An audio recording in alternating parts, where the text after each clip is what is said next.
We can get started. Good morning, everyone.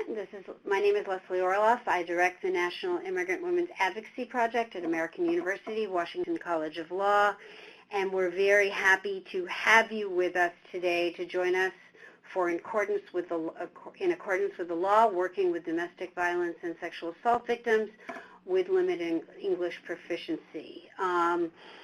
We're going to get started. Thank you for joining us, and we're going to use this time today to learn more about what you can do in your law enforcement office agencies and prosecution agencies to improve successful outcomes in your cases working with immigrant and LEP survivors.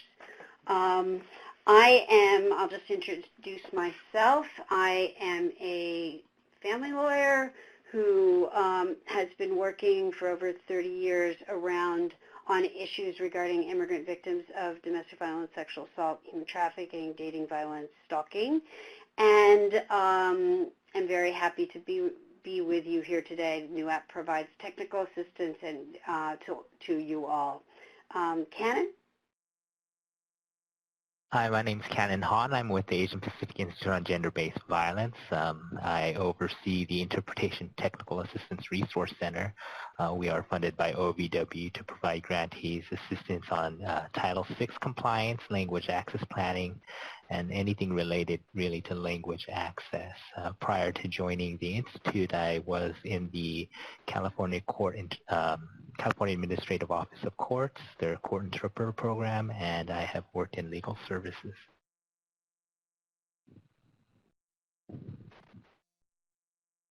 Good morning, everyone. My name is Jane Anderson. I'm an attorney advisor with Equitas, former prosecutor working in Miami-Dade County, specializing in cases of domestic violence, sexual violence, and human trafficking. So I'm happy to be here today to talk about how these cases can be better prosecuted when we're doing the right thing as far as providing language access to victims and witnesses of crime. Hello, everyone. Michael Revere with the Salem Police Department in Massachusetts, and I'm really excited to have this opportunity to share a lot of really good information with all of you, and have been doing this work a long time with everybody on the training team. And one other thing I just wanted to mention real quick, if I can, we're going to be doing a roundtable on December 18th at 12 p.m. That's going to be kind of like a follow-up to what we're doing today. So I really encourage everyone to get on that if they can, and we can dig even a little bit deeper into the conversation that day. Thank you, Mike. This webinar is sponsored by the Office on Violence Against Women and supported by them. The views that you will hear in the webinar are those of us, the presenters. Just to pick up as we get started, the Roundtable is an event we hold roundtables every other month roughly. They're led by law enforcement and prosecution faculty that we work with, and an opportunity for peer-to-peer training, discussion, and ongoing learning. So I really encourage those of you who work in law enforcement agencies and prosecution agencies to join the roundtable. And Rocio has just put the link to the roundtable discussion in the flyer in the chat box for this webinar. So our learning objectives today. By the end of this webinar, you will be able to better describe language access requirements of Title VI and the Americans with Disabilities Act, improve investigations and prosecutions using language access tools, and be able to enhance victim safety and participation in the criminal justice system by improving language access. And I will just say that one of the things that we found with immigrant survivors is that when they have language accessible services to law enforcement and prosecutors and begin to build trust with those agencies, it really opens up a possibility, and the likelihood of victims coming forward and reporting future crimes goes up, as does victim participation in the civil justice system through protection orders, protection order enforcement, seeking custody, and things like that. So it really is in building language access skills is an important tool for law enforcement and prosecution agencies.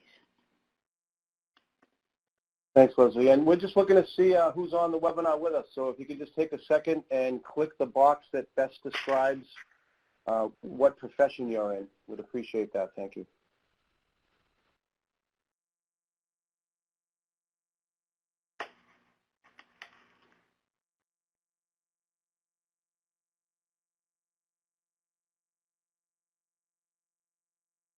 Excellent. Those of you that press other, if you don't mind clicking in the chat box and describing what your profession is, it may be helpful with us with the discussions. Thank you. Mike, it's looking like about 70% of the people on the call are victim advocates working in police and prosecutors' offices. About 5% are prosecutors and about 10% are law enforcement officials. And yes. Others include an interpreter, paralegal, yep, that works with children survivors, immigration organizations, interpreters. somebody from a sexual assault coalition. Great. Good mix. Thanks, everyone. So as we get started, I like to put kind of this work in context. Today, as of 2017 census data, there were over 44 million foreign-born individuals in the United States.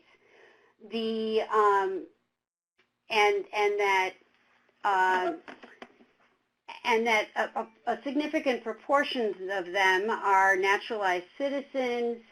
I actually have a little bit more updated data from the 2018 census, which puts 43% of the population of foreign-born people as naturalized citizens, 28% as lawful permanent residents, and 29% as people that have temporary status or are undocumented. And that 26% of children under the age of 18 have one or more immigrant parents, which means that all of us that are working on cases of both adult and child abuse and youth victimization suffered by youth, are going to be encountering a lot of people who may be limited English proficient. When you look at where people come from, you'll see that that among naturalized citizens, 37% are LEP, limited English proficient, and that the proportion of the foreign-born population of non-citizens, the LEP rate is much higher. It's almost 60%, 58%. And that there's great diversity in both countries of origin in the immigrant populations, as well as languages spoken at home, which include, we've listed the top ones here based on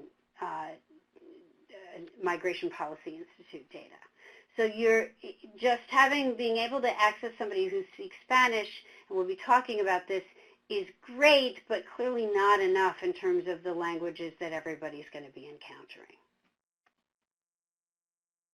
And when we talk about the definition, so here we're in the demographic slides, we're talking about people who are limited English proficient. So what is limited English proficiency, and how are we going to be using it in this webinar and in this data?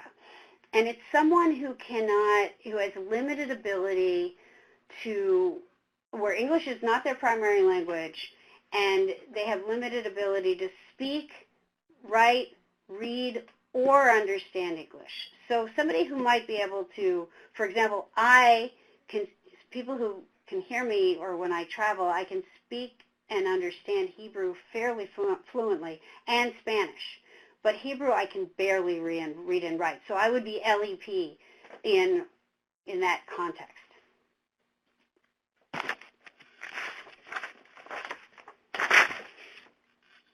Jane, over to you. So what happens when we don't do what we should be doing about providing language access to those that are LEP? And I think a lot of you guys are on this call because you've probably seen these results, right? Because if survivors cannot understand written materials or court instructions, we're really not providing them with meaningful access to the help that they need. And when we don't do that, of course, the result is that we are putting those victims at further risk for their safety and for other things like family cohesiveness. And so that perpetrators are actually rewarded by exploiting and by harming those that are LEP, and so the cycle continues. So we really want to make sure that not only are we doing this for an individual survivor, but we're building the trust within communities by really showing and illustrating that we want to provide meaningful access to anyone that's within our jurisdiction, our purview, and avoid that re-victimization that can come when we don't do it.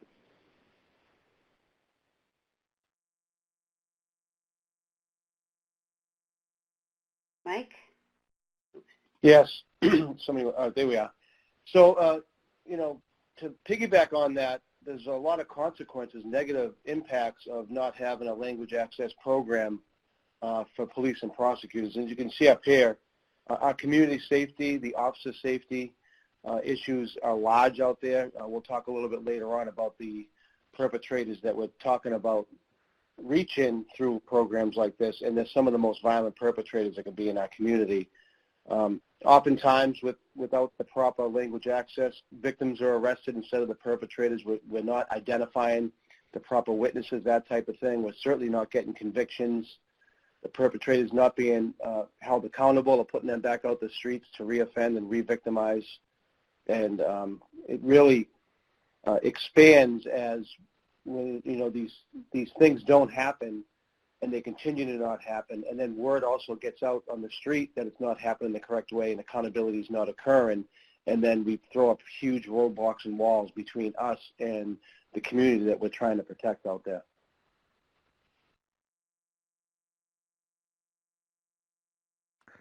So we're going to be spending some time today talking about language access and some best practices in successfully investigating and prosecuting cases that involve victims who are limited English proficient. We're going to be going over a lot of information today, and I just want to assure everyone we're all here as resources for you. So if you have any questions, if anything comes up, please let us know.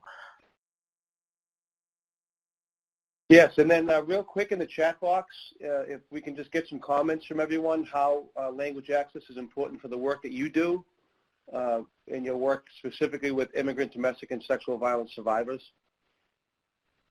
So maybe you're working as an advocate, meeting the needs of that survivor, or you're an officer that's responding to scenes or doing investigations as a specialized unit, prosecutors handling the cases.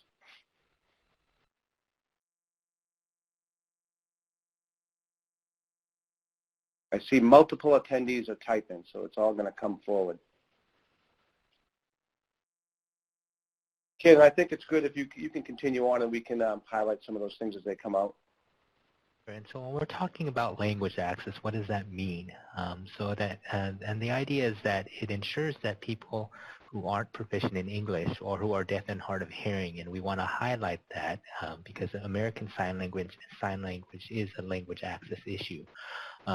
We want to make sure that people are provided meaningful access and they're not excluded from or denied access to information programs and services.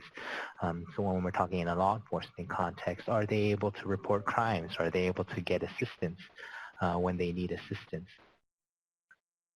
So from a legal perspective, when we talk about language access and what we're required to do, the requirement to provide language accessible services falls under Title VI of the Civil Rights Act of 1964. And under that, it says no person in the United States shall on the ground of race, color, or national origin be excluded from participation or denied benefits or be suggested to discrimination from any program or activity receiving federal financial assistance. So if you notice, it doesn't say language access, and where we find and where the Supreme Court found the requirement to provide language access was in a case, Lau v. Nichols. It was involving an education case in San Francisco, and what the Supreme Court found is that language access falls under national origin. So what does Title VI mean? It means that if you are receiving federal funds that all aspects of the organization must take reasonable steps to provide meaningful access to programs, benefits, and services offered by the organization. So if you have one grant and it's one division in your department, that means that now Title VI applies to your whole department. So what is meaningful language access? Meaningful access means that language assistance results in accurate, timely, and effective communication at no cost to the LEP individual. For LEP individuals, meaningful access denotes access that is not significantly restricted, delayed, or inferior as compared to programs or activities provided to English proficient individuals. And the idea is to put the limited English speaking individual on equal footing with an English speaker. And at its core, what we mean by meaningful access is that there's effective communication, that both the person that's trying to communicate with you understands what you're saying, but also that you're able to understand what that individual is trying to communicate to you. And a quick note about limited English proficiency. When we also talk about limited English proficiency, I think we think about the person that can't speak in English. But what we're seeing more frequently is the idea that limited English proficiency is contextual, right? So you may be able to speak English and be fluent in everyday life, but when you go to the hospital, your level of English fluency may not be sufficient enough to understand what the doctor is trying to say to you. Or if you're being interviewed by a police officer, you may not understand exactly the situation that's happening. And what we also find is that when we're working with victims of trauma, that they will fall back on their first language because that's what they're most comfortable with. So when we talk about effective communication, we want people to think about communication. It's a two-way street, right? So not only are you able to convey information, but you're also able to receive information to the person that you're talking to.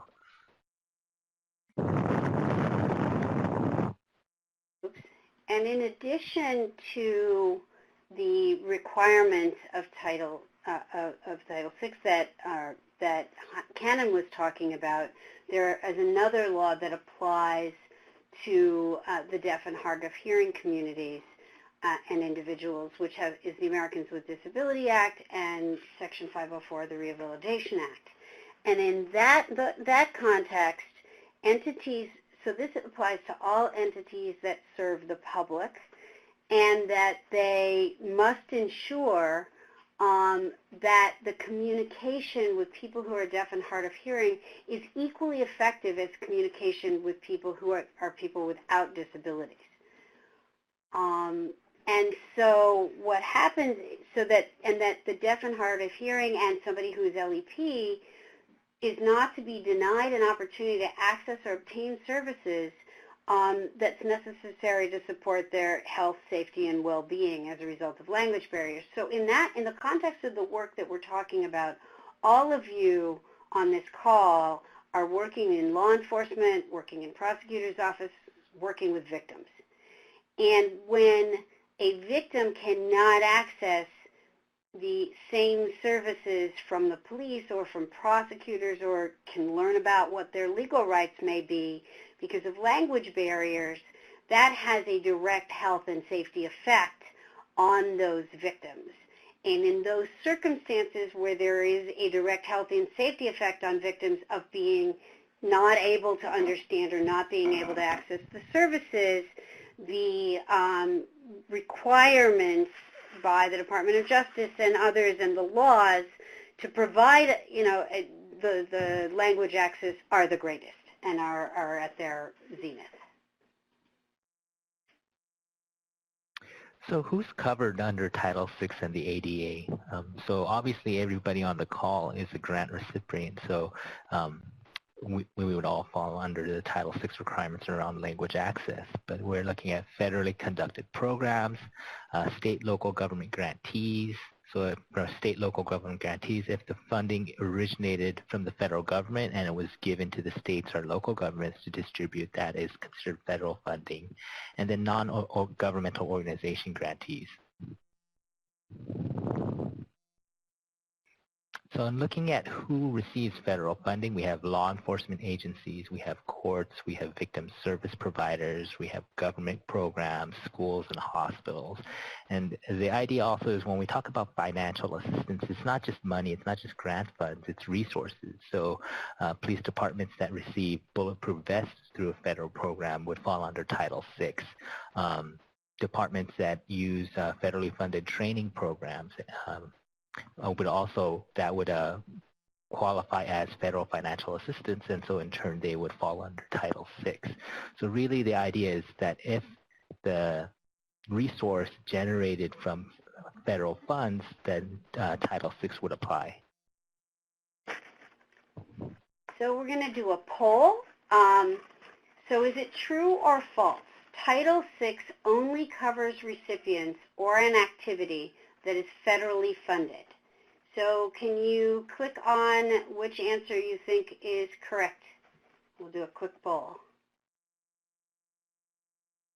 And you just click on the true or false boxes that are showing on the screen. About, I got to do the math, about a third of you have replied already. Wait a second for you to join.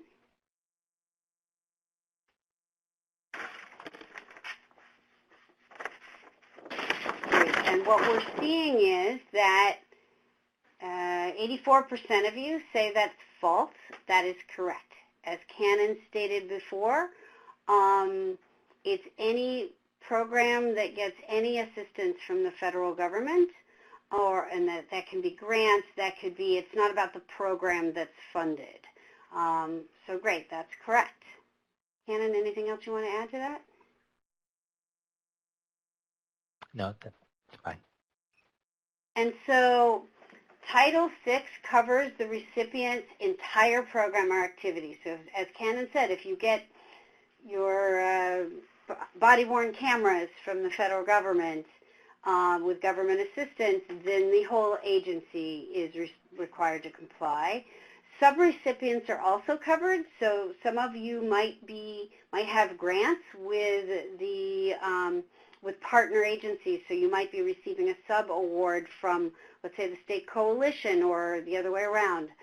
Any program who receives funding from the federal government, and it includes grants, trainings, use of equipment, donations, surplus. Back many years ago, I did a training with somebody from DOJ who worked on language access issues, and he stood up in front of the room and he says, because I am here training you, language access laws all apply to you, because that trainer had been invited and those people had participated. And so that's what it means, includes trainings. So if your work, attending this webinar is part of it. So it really applies pretty much to any police officer, police department, prosecutor office, sheriff's office, and all the victim services agencies likely to be participating or here listening to this webinar. So the Executive Order 13166 implemented and provided some direction and guidance on language access laws. The goal of the Executive Order is to make sure that all government agencies and people receiving government funds are providing meaningful access to people with limited English proficiency. And it also provides good instruction and direction on what that means and how agencies are to implement it. And they, very importantly, encourage the development of language access plans, which Cannon and Cannon's agency on this call are really some of our great national experts on that issue. And that one of the things we hope you will do following this call is going back to your agencies to think about what steps you can take if you don't have a language access plan to implement one, and if you do have one, to make sure that it's regularly updated. So we're going to do another poll. And so as we think of, so the question is, which one of the following factors might or outweighs the others for law enforcement, prosecution, and victim services agencies? and I'll repeat it again because people aren't jumping on this as quickly. So there are 4 factors. One is the number and proportion of LEP individuals. Second one is the frequency of contact. The third is the nature and importance of the program's activity. And the fourth is the resources available. And in thinking of those 4 factors, which one do you think might outweigh the other when you're looking at the federal obligation to provide assistance to limited LEP victims? Now, I see people jumping in and voting.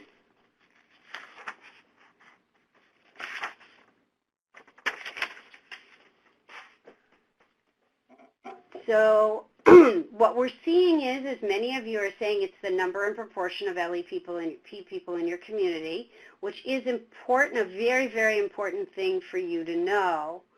The second highest votes were for resources available, and the third is for the nature and importance of the program activity. The correct answer is actually the nature and importance of the program activity. So going back to what I was talking about a few minutes ago, if your work is providing victim services or responding to calls for help from LEP victims or prosecuting a domestic violence case, if that victim doesn't have access to your services, it could affect their life and safety. They could not receive information that could save their life or the life of their children. So the nature and importance of the program activity is actually a factor that could outweigh the other factors. So if you're providing a life-saving services to the, if the Department of Justice were to look carefully at your program to see if you're meeting LEP requirements and you're doing life and safety related work as opposed to running the municipal soccer league for kids, that nature and importance of your activities could outweigh any arguments you might want to try to make about your resources being available or, whether, how many LEP people you think you have in your community. Cannon, you want to give me a hand in debriefing this and picking up the discussion from here? Sure. So one of the things to look at, obviously, is in terms of looking at the emphasis. And so what the Department of Justice really looks at is, many of the programs you are providing you provide a diverse array of information. So from a law enforcement perspective, you may have a ride-along program, and the DOJ doesn't, in terms of evaluating the need to providing interpreters so people can participate in a ride-along program, that's going to be very low on the order of priority. The DOJ will look at, in terms of prioritization, life, safety, and access to justice, access to the court system, and in terms of access to, I guess, for lack of a better term, life, liberty, and safety, right? So when we're looking at it, if it's related to the safety of victims and survivors, that's going to be placed on a very high priority list, regardless of how many people, even if it's a small population of LEP individuals, if they can't call 911 and get help, that's going to be highly scrutinized. But if they can't participate in the ride-along program, that's not going to be scrutinized. And so when we look at language access, and one of the things that frequently comes up is the argument, well, we don't have funding to support language access. And the DOJ, several complaints have been filed and investigated against several law enforcement departments. And what some of the things that we pulled out from the DOJ and the guidance around that is, well, first, they don't consider the argument that you don't have money for it as a legitimate argument. The position is, well, if you're receiving federal financial assistance, you should have money for it. The DOJ will look at if there's been demonstrated previous success in providing language access in the past, whether other essential services are being restricted or defunded, whether additional revenues secured or technology could be used. So what alternatives to federal funding are departments looking at to provide language access? Are they taking advantage of different types of technologies that could be used? And there is a word of caution around the use of technology. A lot of people are really excited about the idea of mechanized interpretation or translation, and there are some cautions around that because the technology is having difficulty with contextual conversations. And so that goes back to the conversation about communication and meaningful access. Whether the grantee has an implementation plan. So if you are a department or agency without a language access plan, if you do not have a language access plan and a complaint is filed against you, you will be most likely filed in non-compliance. And 5, once again, the nature and impact on the limited English proficient person.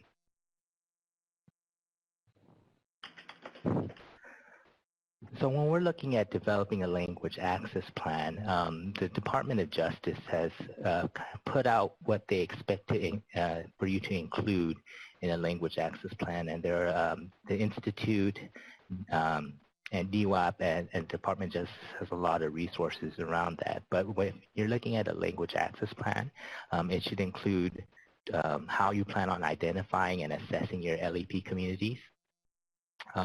Collaboration with LEP communities and stakeholders. Do you have committees or panels or work groups that include the LEP community members? Descriptions of timeframes, objectives, and benchmarks in terms of developing your language access plan, or when you're going to implement it, how you're going to implement it. We encourage you to also include how you're going to pay for that. Identification of person who will implement the plan. So having somebody on staff who's responsible for monitoring the plan and making sure that all the benchmarks are met. And in that case, what we encourage you to do is have a position assigned to it. If you identify and say, well, Canon is the person that's responsible for the language access plan, and it's just because I'm doing it, what happens and what we frequently see is when I leave the organization, nobody knows what to do with the language access plan, and then people forget about it. So once again, assigning it to a position. If you're in a police department, we encourage you to assign it to somebody with a certain degree of authority. If you assign it to an investigator, the investigator may not have the authority or pull to make the arguments and to make the budget arguments to provide language access. Once again, identification of funding and procurement strategies, staff training on policies and procedures. So it's great to have a language access plan, but if you don't train your staff on what the language access plan is and how to access it, then you don't have people using it. Outreach to notify survivors and the community that language and services is available. A lot of times, particularly when we're talking about the law enforcement and the legal context, a lot of people come from communities where you don't trust the police and you don't trust the courts. So doing that outreach, working with your community partners to let them know that people are able to access services, get assistance, and how to access those services. And then another important point is to monitor and update your policies and your procedures. Is your policy or plan working? The other thing is that our communities are constantly evolving. Immigrant refugee communities continue to enter into our service population. Are we tracking that? Are we prepared to meet this new demand around language in order to provide the services that are needed?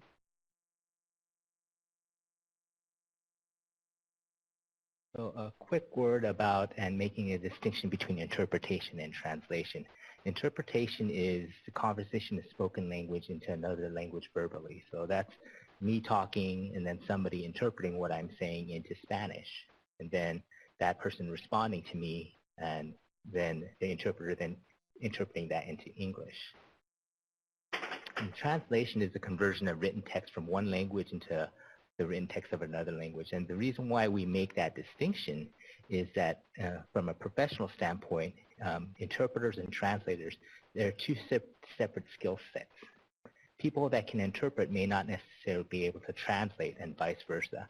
A quick tip that you can use when you're working on looking to hire somebody to interpret or hire somebody to translate is to ask them if they know the difference, right? If somebody you're hiring because you're doing an interview, a victim interview, and you're hiring an interpreter because you need somebody to interpret for you, if they show up and they say, hey, I'm your translator, right off the top, what you will know is that the individual is most likely not trained and not qualified to interpret. If they can't tell you the distinction between what interpretation and translation is, they haven't been trained, and so you don't want to be using that person.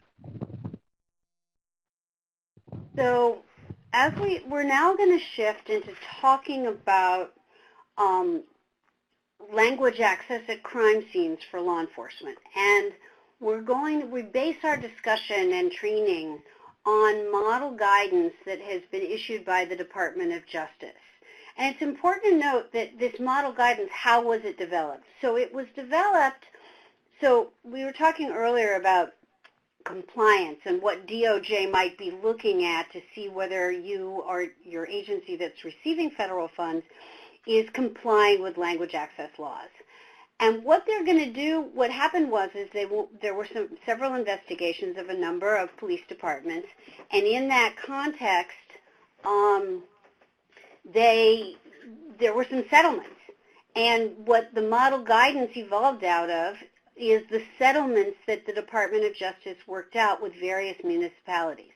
So you can see, so that this is, if you were in a program and DOJ was investigating you, what they'd expect you to do was captured in this the model city center policy that is distributed by the Department of Justice. And it includes that law enforcement officers, police and sheriffs, state police, are required to provide free language access to LEP persons, but also the officer on the scene might decide that somebody who, as Cannon mentioned earlier, generally might speak pretty good English, but is having trouble, the officer's having trouble understanding them because of the trauma, because in the moment of trauma, then the person who's the victim at the scene is having trouble speaking English. So the officer might say, whether or not the person requires, I'm going to request a qualified interpreter so that I can better communicate with you, and so the request can come from either side. Police are required to inform members of the public that language assistance is available, and it's available free of charge. And there's a variety of tools that we have available in the materials. So all of the DOJ tools we've been able to identify are in our materials that are at the link Rocio sent you earlier in the chat, and that we'll be distributing after the webinar. And there's also links to all the great materials on Cannon's website at the APA Institute on Gender-Based Violence and on our website at NIWAP. Thanks, Leslie. Let's just take a few minutes to talk about what that really means for us in law enforcement. So if everyone that's in law enforcement could just answer this question in the chat box. What do you do when you arrive at the crime scene? And just to make it a little easier, let's just assume that we were working and we got a 911 call for an active domestic violence call at a residence, and we showed up. So what are we going to do when we arrive?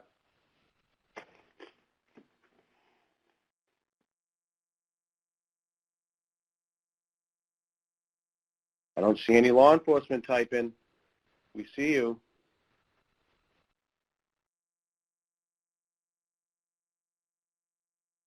Now you got a couple of typers. Yep, I'll just give it a few seconds, and then we do have a teach behind slide, so we have the answers. Let's see what we have come up here. Okay, so yes, so most of the time you won't have advocates going on scene, and if you did, you wouldn't be getting involved in this, what we would call the exigent portion of this. But let's just take the slide to the next section, and we can go over the list, and if law enforcement wants to type along as we're doing this. So we get to that call, that 911 call, what are we going to do? Ultimately, we want to secure the scene. We need to find out what's going on, who's involved, is the person that's the offender or suspect still on scene, any weapons used or on scene that may be a danger to us or others at the scene. And, you know, a lot of times in those types of cases, once they know we're coming, the suspects take off. So if they did leave, where are they going? You know, did they say what they were going to do or where they were headed? You know, were they carrying one of those weapons that may have came up in that conversation? So in the end, what this all works out to be is exigent circumstances. So, you know, as we've already discussed, there's a lot of guidance to us as to our language access and providing meaningful access, but there is a small little asterisk there where, you know, if there are exigent circumstances in play, they're not expecting us, you know, right now in this active crime scene, trying to find out what's going on, you know, who's hurt, weapons, all that stuff. We certainly aren't going to have the ability to call in qualified interpreters and get on language lines and all that kind of stuff. So they acknowledge that, and in that circumstance, they allow us, if you can get the next slide, please. My thing isn't working to switch the slides. I don't know what's going on here. They allow us, the DOJ advises, to use the most reliable temporary interpreter that can address these questions, these exigent circumstances that we're faced with when trying to figure out a fleeing suspect, the weapons, any of those life-threatening things that may be occurring. I think in general, if you work in law enforcement for any amount of time, we all understand what the difference is between an exigent circumstance, an exigent situation, and a situation where we don't have that and we can actually take some steps. You know, we do that on a routine basis with our policies and our procedures and that type of thing. So using the most reliable temporary interpreter available. So with that, we have a checkbox here, a poll, if everybody can participate in this. So you're at the scene and you have these entity or these folks at the scene that you can speak to. Who are the ones that you're going to potentially talk to get this information, this exigent information you need?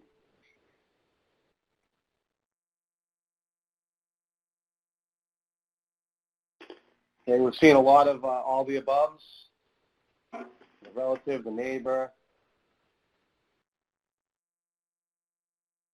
About 70% saying all the above, which is the right answer. I mean, we don't know who's going to be the suspect. We may look at a person and that person speaks English and that secondary language, and we may start talking to them and in the end find out they're the perpetrator.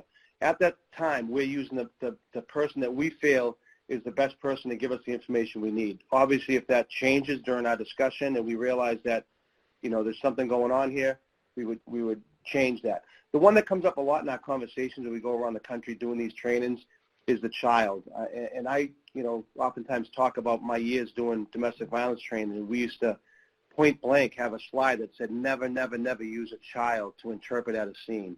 And if you've worked the street, you know that's not reality. The child may be the only person in that house that speaks English and that language that survivor witnesses speak. So in an exigent circumstance, we may legitimately, in the real world, have to talk to a child to get that, who's involved, any weapons, anybody need medical attention, that type of stuff. So I just like to make sure I present that in a way that everybody knows that, you know, although we certainly don't want to rely on children and neighbors and relatives, people that have like this real, maybe potentially close relationship with the people involved, we don't want to rely on them for any detailed information. But certainly, if we're just getting the information to secure the scene, any of these would apply. But Mike, this is Leslie. What's the danger, though, if you end up, even for securing the scene, you pick the perpetrator? So it's important to understand if you're just picking, of the people there, someone who is, you know, speaks both languages, you very well may be picking the perpetrator, and you want to be careful to try not to do that, or at least be aware that that could be a possibility. Right, and that's like that's the wild card. I mean, and the reason the perpetrator's up there, because the reality is with a lot of the calls that we'll respond to, the perpetrator could still be on scene, and we may be kind of guided in that direction because that person does speak English and that additional language on scene. So we really need to use the tools that we have and, you know, the experience that we have to hopefully quickly identify that this isn't the proper person to be talking to. And there's a lot of ways to do that. Even nonverbal cues could be something that could help you out. But the big message is if you, at any point in time during this exigent time period, recognize that the person you're using isn't the right person, specifically the perpetrator, you step back from that immediately and you go somewhere else. Or you secure that person if they're the suspect, right? And then now you're working towards the scene being secured. Then you take in the next steps to get the qualified interpreter to get the information that you need to move forward on your response / your investigation. But thank you, Leslie. This is, again, another reason that's so important is when we talk to immigrant victims and victim advocates and attorneys in the field, one of the things that happens is that when law enforcement officials don't have sufficient training to see the difference between exigency and when they start preparing their police reports and things like that, what happens is if they ended up picking the perpetrator and then they use the perpetrator to interpret for, let's say, the police report, it really creates problems for the criminal investigation that goes forward as a prosecution ultimately. Right. Thanks, and Leslie. Just really quickly, what we've also seen is that relatives are also not reliable in certain contexts. So there have been instances where officers were using relatives and they were the relative of the perpetrator. And so the interpretation was directed to identify the victim as the perpetrator. So just to be aware that relatives on scene can also be unreliable interpreters.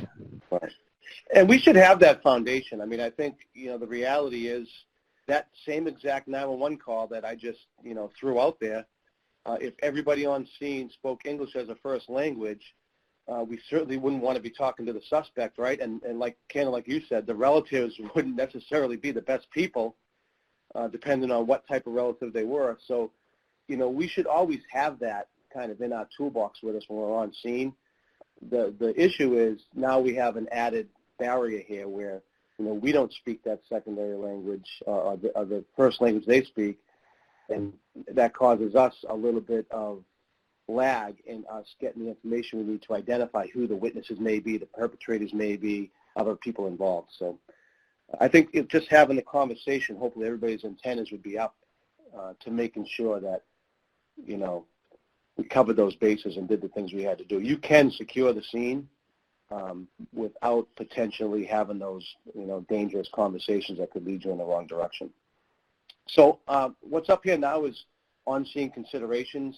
Some of these may seem familiar because they're there when we're on scenes regardless, but you need to think about adding in the fact that, with our domestic violence call that I just mentioned, obviously we would separate the parties. We've been talking about that for years, but have we thought about the interpreters coming on scene and maybe potentially utilizing 2 interpreters if we have that available? We're fortunate enough in my agency that could be a definite possibility with a lot of the scenes that we may go to and have a need for qualified interpreters. Keep in mind that the perpetrator and the people involved, the survivors, the witnesses, it may not just be the language that you've identified that they speak. They could speak multiple languages and could be utilizing those additional languages to intimidate and affect the answers that the survivors and the witnesses are giving you. Our radios, the background noises, all those fringe things that are happening when you're on these types of scenes can be a distraction and can change your ability to be able to communicate. Cultural differences are huge. I wish that in this call we had the time to really dig deep into the cultural considerations. Maybe on our webinar on the 18th, we can have that conversation because it's very easy for us to kind of push aside some of these cultural things or on these type of calls. And the reality is that respecting culture and understanding what it means for your investigation can go a whole long way for identifying the proper perpetrators and doing the things needed to break down those barriers with the survivors and the witnesses and do the jobs that we all want to do in a way that's going to protect the community and the people involved. So with that, I think our next thing is the step after that. So we've now, sorry, my thing decided to work once. So we've secured the scene. We've done what we've had to do to get that exigent information to secure the scene. Now there's different requirements when it becomes an investigation. And an investigation doesn't necessarily just mean a detective or an investigator is coming in and conducting that and doing interrogations. Frontline officers, frontline law enforcement is on scene for crimes on a regular basis, and they're conducting investigations to develop probable cause. It's when it takes that step in that direction, once it's seen secured, that we need to use qualified interpreters. And you can see up here the requirements stating, quote, qualified interpreters shall be used on any interrogation or taken of a formal statement, which would be frontline officers as well, where the suspect or witness's legal rights could be adversely impacted. And it highlights interrogations and witness interviews. And also another level or another layer of this is certain written materials, like vital written materials, need to be translated into primary languages. So an example, and I know I keep using the domestic violence example, but it's a really easy way to kind of demonstrate how we apply this in the field. I know of many agencies, my agency included. I think we have the abuse rights form, which is something required by law that we go over with involved parties, victims, survivors at scenes of domestic violence. We have that translated into like 16 or 17 different languages. So this, any of that material, when people come into the front lobby and need to get information on protection orders, when they need to get information on other relief that's available out there, resources that's available, if it's being given to everyone else, it should be given to that person who is LEP as well, in their primary language. Exactly. So we did some research several years ago and looked at interviewing advocates and attorneys about their clients and what happened when they called 911 for help. And we did a national survey, and we found that the officers in a significant proportion of the cases used either the child, an adult relative, or a friend or neighbor for interpretation using unqualified interpreters beyond the exigency. So we're talking about cases where they use them to develop the police report and do other investigative interviews on scene. But what was really shocking is that when these LEP survivors called 911 and they didn't call in English, they called in their own languages. When officers arrived on the scene, in almost 10% of the domestic violence cases and 8% of the sexual assault cases and a smaller percentage of human trafficking cases, the officers only spoke to the perpetrators. They never spoke to the victim. And that likely happened because they picked the perpetrator as an interpreter, and, so that's one of them. And then the other thing is that we found that even when there were visible injuries, when there were these language access problems at the scene, the police didn't even take a police report in some cases despite visible injuries. And so language access is really key, and it's really important to separate out to make sure that as soon as that scene's secure, you're getting a qualified interpreter so that these things are not happening in the cases that you're investigating or responding to.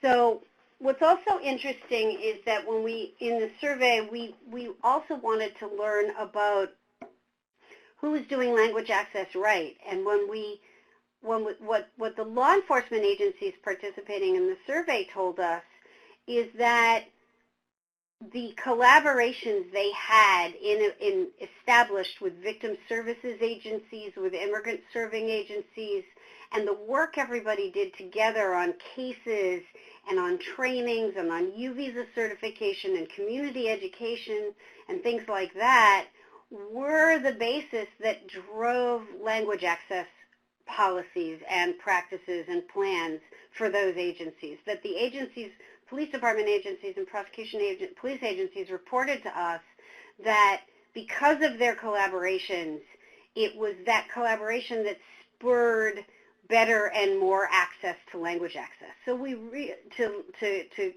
best practices for language access that we're talking about on this call. So it's really, we want to encourage you to work together. I mean, I've worked with some communities that have done some super creative things out of these kinds of collaborations. So for example, in Albuquerque, there's a program serving Asian immigrant women, and the police department partnered with that agency, and the victim advocates at that agency received training to become qualified interpreters so that the police department could hire trained qualified interpreters who spoke those languages that they didn't have an ability to access, that they were able to get an in-person interpreter, or they might have been using Language Line before, and improve the services in that way. So you can think very creatively, and a lot of really good things can come out of those relationships. Mike? Anything else you want to add to that? I'm sorry, my mute button was on. No, I think we're good with that. I think we can move on to our poll, Jane. Yeah, so thinking about this and thinking about what we're probably going to talk about next, what do you see as sort of the harm for the prosecution should we not be doing this correctly, right? And I think it goes without saying that if we're not communicating correctly, then that's going to be indicated via our police reports, how our statements are taken, how our witness interviews are conducted, and we could potentially have problems with all of the above. So, yeah, I think you guys picked up on that right away.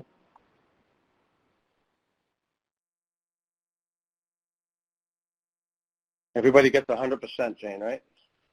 Yeah. So I'm sure everybody is thinking about, we've used this term qualified interpreter over and over again so far in our conversation. And the next thing is to just kind of give everybody an idea of what a qualified interpreter is. Where am I? Did I go past my? I'm having all kinds of problems with this. Yes. So a qualified interpreter is an interpreter that meets the standards that are adopted by the agency or the organization. It could be something simple like, signing up that they want to be a part of this, requiring some type of training for that person. And Cannon, I would really defer to you as the expert on digging deep into the language and the law, but the interpretation that we've always presented is, it's easier for us to understand what it isn't. And in law enforcement, anyway, speaking from my profession, very common, my agency included, over the years, many, many other agencies that we've interacted with over the most recent, 4, 5, 6 years. We have a tendency to use bilingual staff a lot. And Cannon, unless I'm totally off point here, I think it's pretty clear that what isn't the qualified interpreter is just pulling in someone who's bilingual and having them sit down and help you conduct interviews and take statements and interrogations and that type of stuff. That said, we don't need to have this extensive training involved to get somebody to the point where they could be utilized and considered qualified. We're going to get into that a little bit later on. Cannon, do you want to add anything to that? Yeah, correct. So when we're talking about qualified interpreters, it's I think that there's a little confusion as to what that means at a state level, at a federal level, but qualified really is just what an organization says is sufficient. And so I think, Mike, we're going to talk a little bit more about what agencies can do to make sure that their list of requirements is sufficient to identify people that can actually interpret.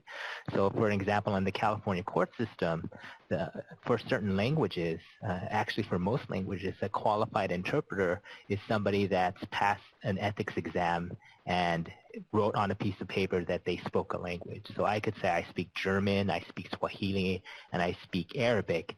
And if I pass this English exam, I am now on a qualified list of interpreters to interpret in court in these languages. So, just to be very cautious and make sure that when you're talking about qualification that you develop standards that actually meet your need.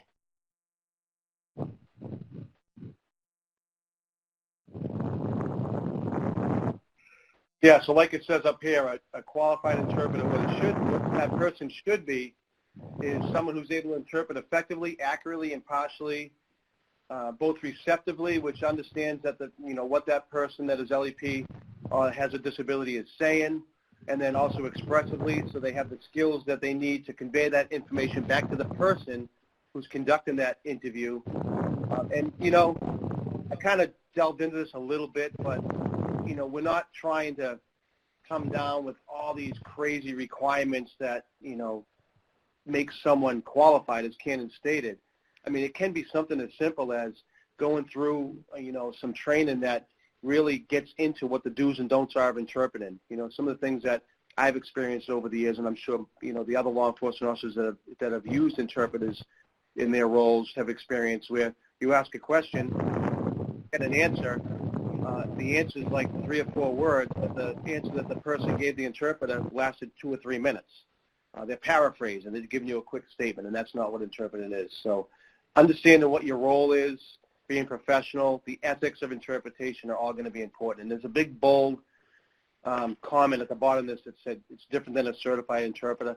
That's a huge point, because becoming a certified interpreter, i.e. the type of interpreters that are used in medical situations, in the courtroom, that type of thing, that's a very extensive, in my experience, I'm not one, but in my experience of working with folks that are certified, the training that they have is way more involved and extensive than it would need to be to become someone who is considered qualified to interpret for us when we're doing the jobs we do.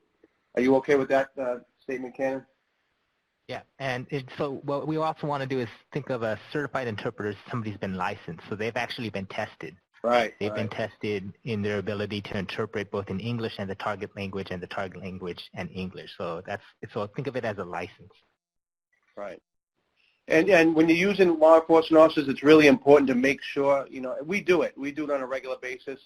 And part of that training would include this. We're making sure that that person understands that the officer, quote unquote, that's interpreting for the investigator is not a part of the investigation. Their role is simply just to be the interpreter. We can't control sometimes. I mean, when we're active out there in the street and we're calling in fellow officers who have been qualified, and we're doing investigations, and it's only a uniform officer that we may have available on the shift that comes in to help out, it's difficult for us to have that person present in a way other than a police officer. They wear their uniform and that type of thing. So it's really important just to make sure you have that conversation with the person and let them know. And part of the training would also include that officer whose role is as interpreter to help me in my investigation isn't going to ask their own questions, isn't going to do the types of things I would do as an investigator. They're just going to take that information, ask that question, take the information provided to them, and give that information back to me.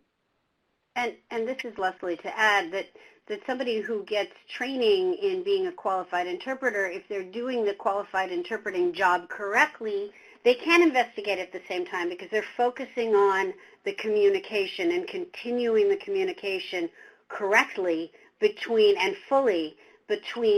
the law enforcement officer asking the questions and the victim that's responding. And it's like so a different... Go ahead. Go ahead, Leslie. Sorry. No, it's a different function that you're wearing a different hat, doing a different role if you're the investigator, and you can't do both at the same time and do them effectively.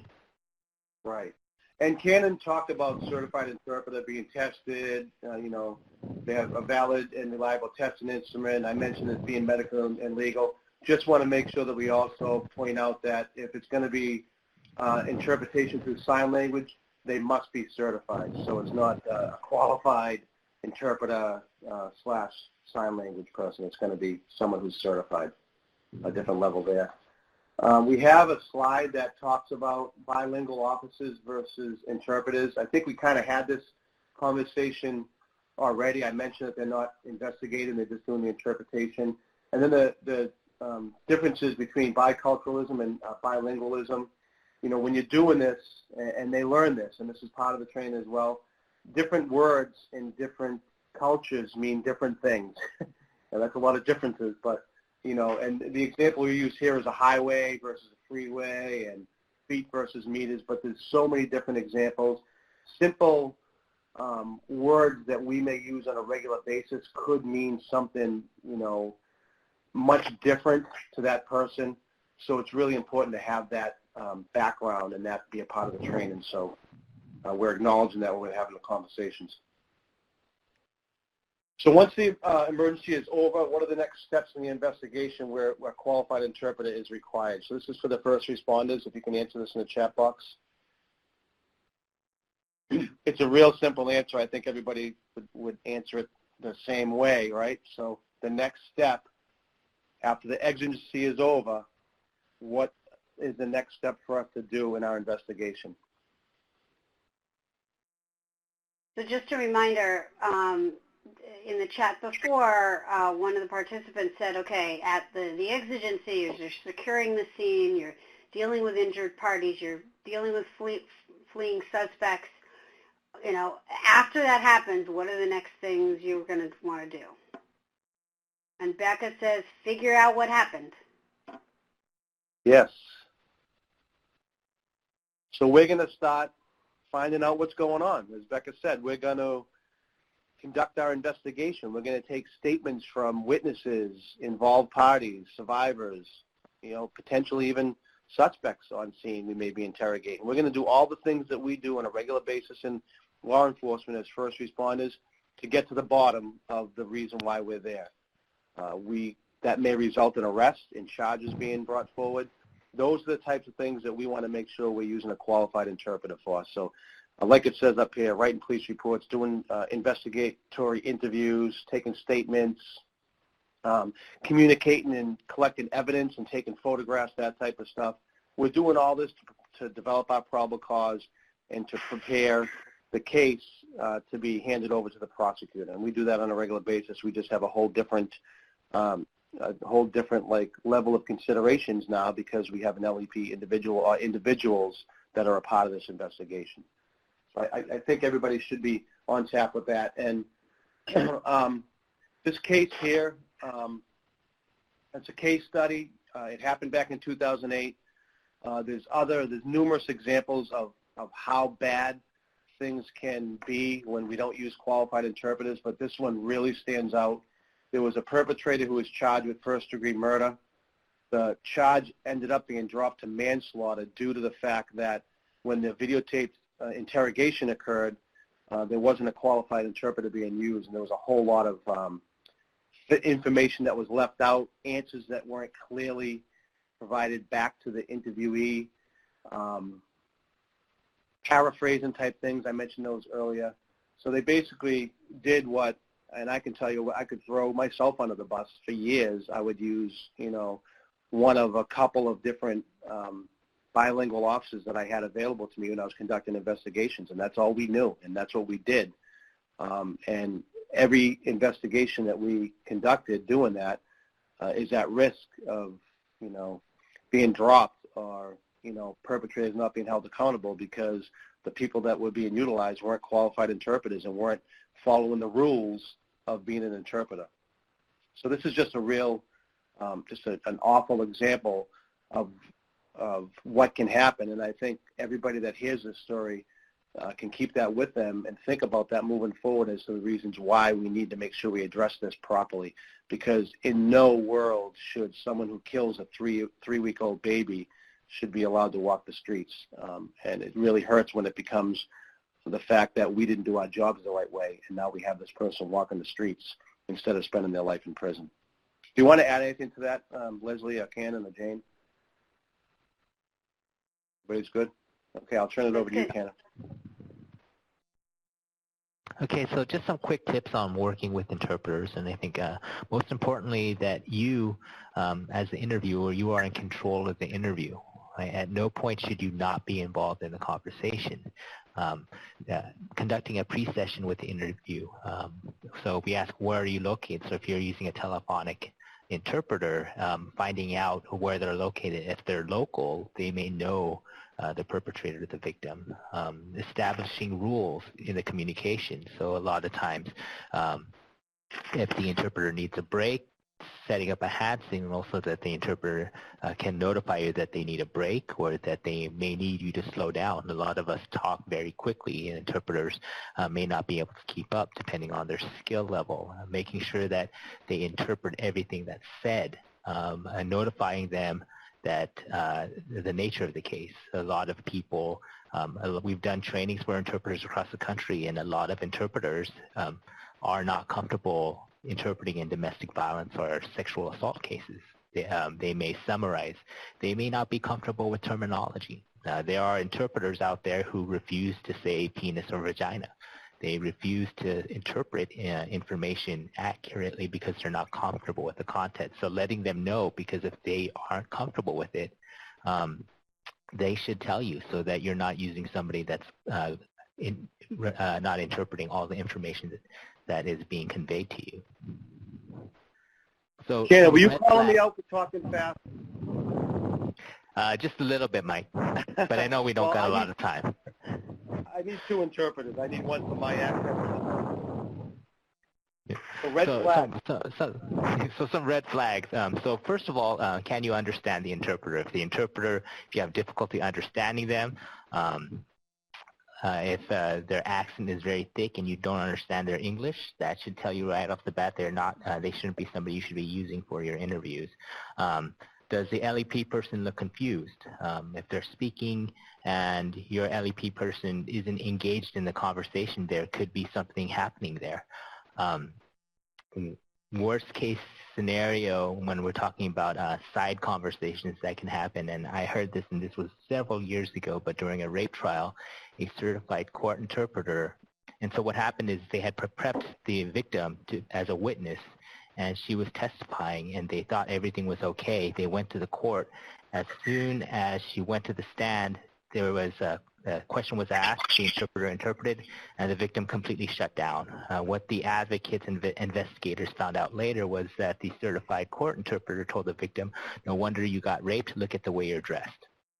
So side conversations, worst case scenario, you need to be in control of the conversations. We don't know what's being discussed in those side conversations, so that's a red flag, and then a professional interpreter won't engage in side conversations. Does the interpreter appear confused? Is the interpreter summarizing? So I've been talking for a little bit, and if the interpreter turns around and says, watch out for red flags, obviously something is happening and something is being missed. If you've worked with the particular individual that you're speaking with, and you notice that there's a change in their demeanor, it could be a result of what the interpreter is communicating to them. Also, if they're speaking a mix between English and the target language. So these are just some red flags for you to be aware of, and we do provide more trainings around working with interpreters and identifying bad interpretation. So, Cannon, this is Leslie. One of the participants mentioned that in some languages, the words like penis and vagina are not going to be a straight translation. They might be used longer, more words to describe that. Is that something you might want to talk to an interpreter in advance so you know what's happening and can prepare them?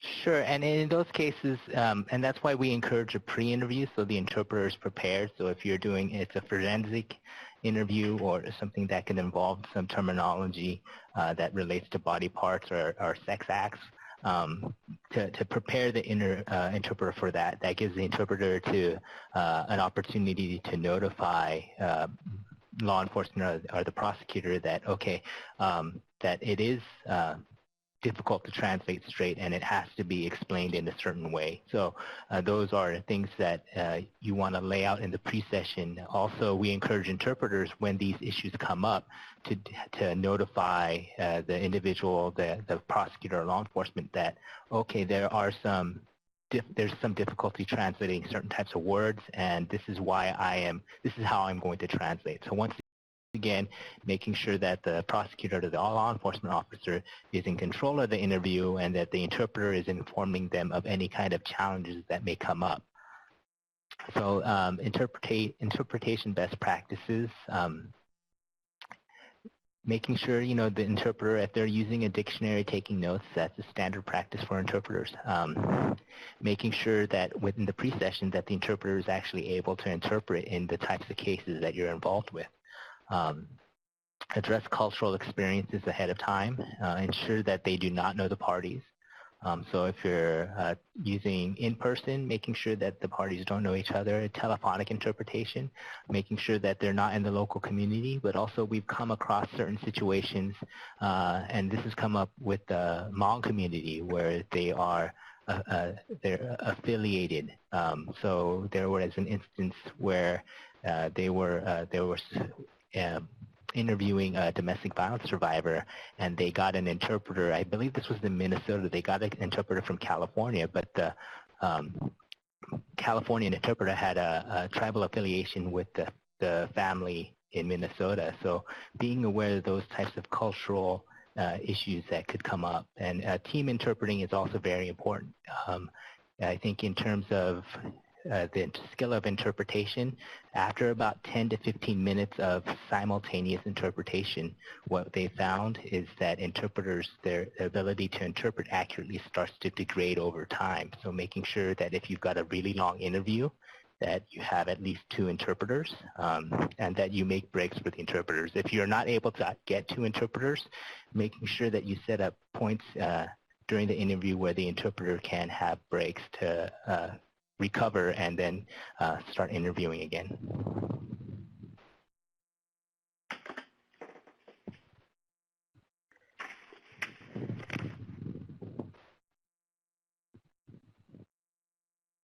So some promising practice that we've seen out there, so obviously face-to-face interpretation, so qualified interpreter training for law enforcement advocates and service providers. We know that there aren't a lot of resources out there for you. So to make and what we've done, and we've actually worked with Mike and his department on training their law enforcement officers on interpretation. And how to interpret in an interview setting, and to make that distinction between investigator or law enforcement versus interpreter. Developing competency exams, so you know what you get is actually what you're expecting.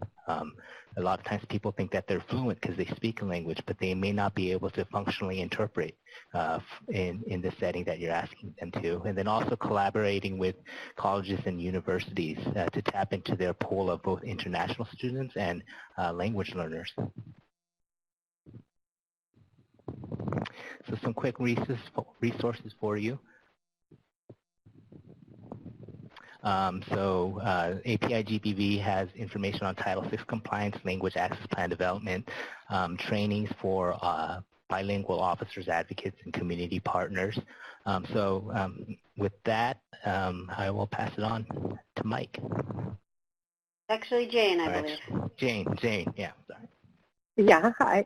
Thanks. So what we're going to talk about now, and I'll take control of the slides, if that's okay. We're going to talk about how the prosecutor's role really works, especially not only in the role as a prosecutor, but as a leader in the courtroom. So when we're dealing with victims of domestic violence and sexual violence in particular, and those that have LEP, that are LEP, we're really tasked with having to break down these fears, these misconceptions, and these barriers. And we could talk about, and I'm sure all of you guys are very familiar with those fears and the misconceptions that come with it. But in particular, this barrier, which is language access, that's a place where we really can do a lot of work to break down the barriers when we implement a good language access plan. So what that means, because we want our victims to access justice, and that's not just, our particular prosecution, but it's really allowing victims to understand and exercise their legal rights, have access to victim service providers, and then just that communication with the prosecutor, as well as just navigating the courthouse and the different proceedings. If you think about, notices that are mailed to somebody's address, right? Those are going to be primarily in English. So thinking about what kinds of language access can we provide. Either have those materials written in different languages or have at least a line in different languages that allow them to communicate or have like an access line to the prosecutor's office or to the courtroom. Because as a prosecutor, we're really tasked with doing lots of different things, right? Our role includes everything from evaluating the case at the outset, making those charging decisions, preparing for the trial and hearing. Those are sort of our traditional roles. But we also do things like represent the community and make sure that us as leaders in the community are making sure that those that we represent have full access to the court system. So while we don't represent victims or witnesses in our cases, and that's sometimes one of those things that needs to be explained to LEP and non-LEP folks, the prosecutor does represent the people of the community in which they serve. And so especially in domestic violence cases, sexual violence cases, that really does mean that we're representing the interests of the victim, even if we're not representing the victim themselves. And so we, in that role, really need to ensure that we are doing everything we can to make sure that that communication is spot on and we're providing the language access. And we do that in a collaborative effect, right? So while the victim is at the center of the work that we do, We are also working with task forces. We're in the courtroom. We're working with our allied professionals and our community members. And so what language access cannot be limited, and we can't just think about it in this small little box. We really need to think about it in a broader view of the work that we do. So while we're in the courtrooms, that means that we need to be making sure that the courtrooms are providing qualified interpreters, right? And that's not just to our victim, but it's to defendants, witnesses, and in particular cases, you may want to think about other people that need to be informed. And an example here is if you've got a minor victim and you've got parents that aren't necessarily directly involved in the prosecution, but they should be informed and they should be able to understand what's happening in the courtroom. And that's not just prosecution, that's your other collateral systems as well, your civil systems and your administrative. And of course, this shouldn't be a fee to LEP individuals. And it's not just in the courtroom, it's really access to the entire courthouse. So if we think about what all goes on in our courthouses, and especially those of us that are dealing with domestic violence cases, there are oftentimes sort of concurrent family court cases, civil protection order cases. And so we can't be just thinking about our own silos. As leaders, prosecutors need to make sure that that access is across the courthouse. And of course, all those rules that we listened to at the very beginning of this presentation, they are going to affect the courthouse in general. So thinking about pro se clinics that might be there or guardians ad litem. So really taking a broad stance there. And, you know, as a prosecutor, we're also trying to make sure that those documents, those petitions, those court orders, all of those are translated. And so some of the best practices that we're seeing are making sure that signs are posted, public service announcements are there, and that anyone who enters the courthouse can at least have some sort of sign or signal that they will be served in the language that they need to so that they can have meaningful access. So this is the translation of documents, and these are the rules about what needs to be translated, right? So we're really thinking about the percentage of your population, over 1,000 individuals, and what needs to be interpreted because of that, right? So a lot of places that we think about, some standard things that are translated are your Miranda rights forms, but, you know, ironically, working in Miami, our civil protection orders were not translated into Spanish. That seems a bit of a blind spot and actually affected our ability to prosecute offenders when they violated those protection orders because there was sort of a built-in defense of, you know, they had no idea what was contained in that, you know, 20-page document when they were served with that. So we had to work with those that served that paperwork on defendants so that we could articulate that this was actually something that they were advised of legally. So when we think about advocates for language access, that is also something we should be doing, right? So as a prosecutor, if I'm working on a case where I know a victim, witness, and even a defendant has language access issues, then I need to be making sure that the court knows about that. And we all know that judges in the courts respond much better when we give them that information well in advance, so they're not sort of scrambling as maybe a jury sitting outside or they're trying to get through a docket early in the morning. So if we can make those notations so that anyone who's handling the file can know right away, okay, this is something we've got to get an interpreter in the courtroom for. You know, when we have evidence that needs to be translated, we're not doing it on the spot. We're doing that in advance as well. We're letting defense counsel see the translation so that any objections can be made in advance. If there's sort of a unique interpretation need, something that's not, you know, typical for your jurisdiction, then making sure that we're preparing well in advance for that. And then insisting not, you know, waiting for an interpreter. So that's something that I found in Miami, since there were so many Spanish language victims, defendants, and court personnel, frankly, and judges and attorneys trying to get through the docket in a quick way. We often found that, you know, the judge would just be, oh, tell your client what I just said in English, and there was a lot of informal translation going on, or excuse me, informal interpretation going on. And we really, to be compliant with that language access requirements, we really need to insist upon waiting for the certified interpreter. So with the court's permission, and you don't want to ever think, you don't want anyone in the courtroom to think you're having some sort of inappropriate conversation. So usually put everything on the record. But if this is a new courtroom interpreter, someone you haven't worked with before, someone that maybe isn't familiar with the type of case that you expect to have heard that day, with the court's permission, make sure you can have have that pre-conversation with your interpreter, right? Invite defense counsel to be there so that everything's up there. And then all those red flags that Cannon talked about and all those best practices, those should also be implemented in the courtroom.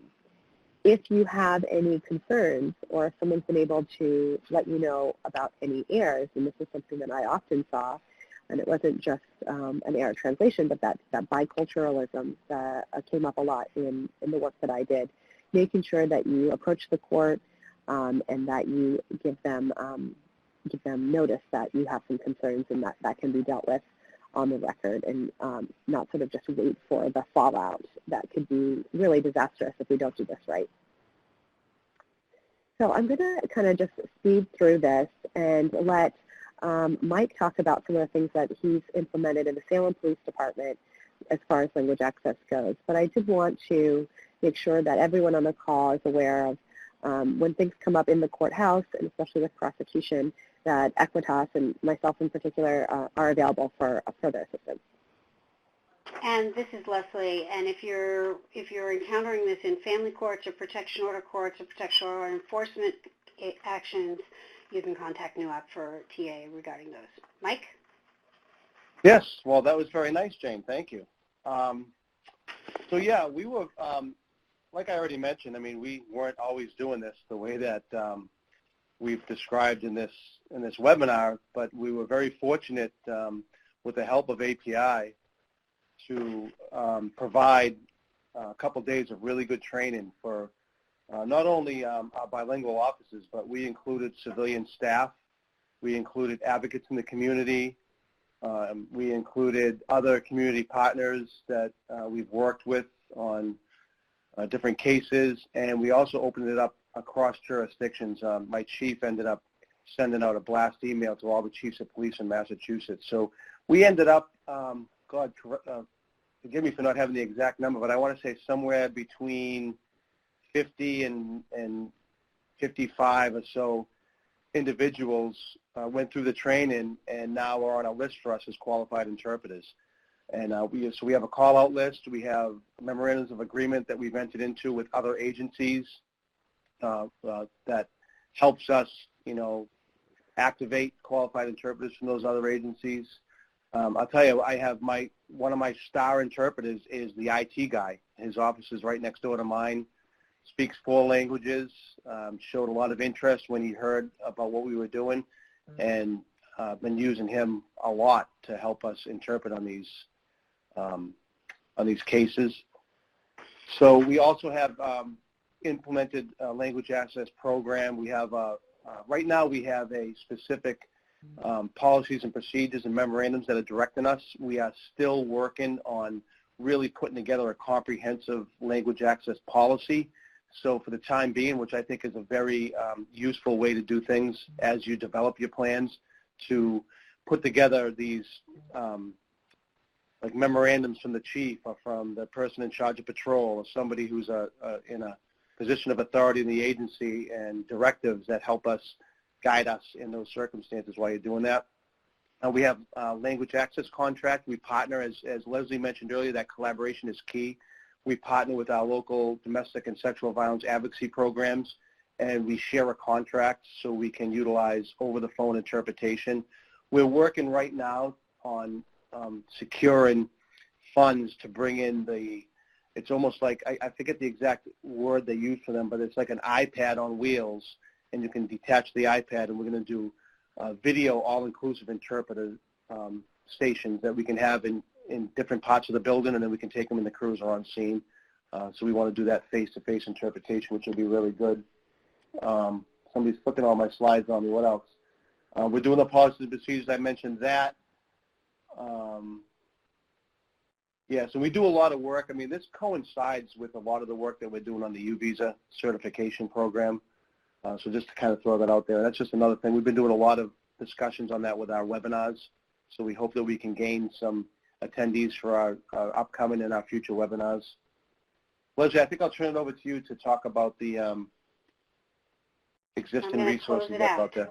Yeah. Yes. So there's lots of resources that you can tap into your community. Like Mike said, identifying and sharing interpreters with others who might have contracts with them, learning from each other in your community can really be helpful. We have, there's a website at the lep.gov that has a lot further information.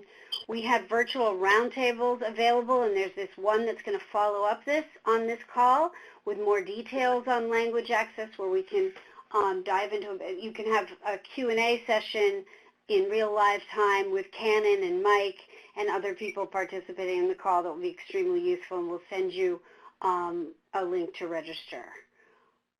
Can you click forward to the technical assistance? I think it's really important for everyone on the call to know that there's a number that you can call and you can access technical assistance through NIWAP, and we really get a lot of things done through that resource. Yep, so and so this is the technical assistance information for NIWAP, for Canon at API, and for Jane at Equitas. We will send this PowerPoint slide around to you with materials as well following the call. And you can always get more information on language access, U-Visa certification, and best practices for law enforcement and prosecutors working with immigrant survivors in our web library. So thank you so much for joining us today. There will be a link to this recorded webinar available if you have colleagues that were not able to attend or you want to share this important information with other people you work with in your communities. And I just want to end by thanking you for all the work that you're doing to work with survivors, and wish you a good rest of the week and weekend and a good holiday season. Thank you very much for joining us.